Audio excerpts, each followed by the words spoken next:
A magnitude 2.7 earthquake occurred.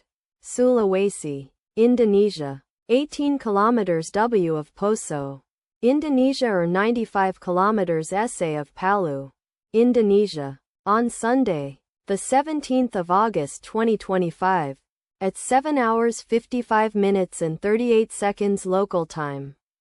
The quake had a depth of 10 kilometers and was not felt, or at least not reported so. Data source from EMSC. Did you feel it? Let us pray. May the earthquake that occurred not affect our brothers and sisters there.